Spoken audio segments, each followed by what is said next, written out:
It was a fine summer morning, perfect to be outdoors.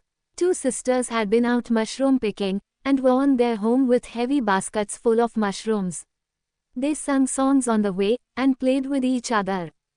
Soon they reached a point where they had to cross a railway track. They did not think twice about crossing it since there was no train coming, and they could not hear any whistle. They slowly climbed the embankment to cross the track, taking care not to drop the baskets. They were very near the track and the little sister was about to cross it, when they heard the distinct horn of a train. The older sister got frightened and ran back. She thought that the young one was following her. She turned back and was shocked to see her little sister still crossing the track. "Come back here, run back fast," she screamed. It seemed that the little girl could not hear her sister. She was still concentrating on stepping over the track with her little feet, and holding on to the basket. Then she tripped and fell on the track, scattering her mushrooms around.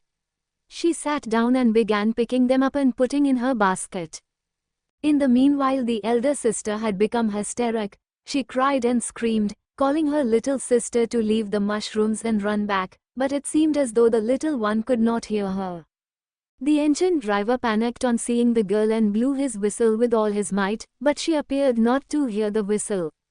Her sister was now crying loudly, overcome by panic, as the little sister crawled between the tracks on her hands and knees, to pick the rest of the mushrooms. The engine driver was helpless as it was not possible for him to stop the engine suddenly. He blew the whistle as hard as he could, but the engine rolled over the little girl. The older sister clasped her face with her trembling hands and cried bitterly. The passengers too panicked at the thought of the sight they would have to witness.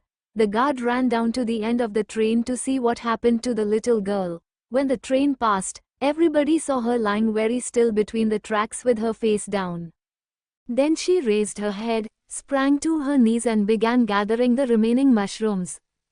The big sister ran towards her, tears streaming down her face. They hugged and kissed each other, crying out of happiness, tears of joy flowing down their little cheeks.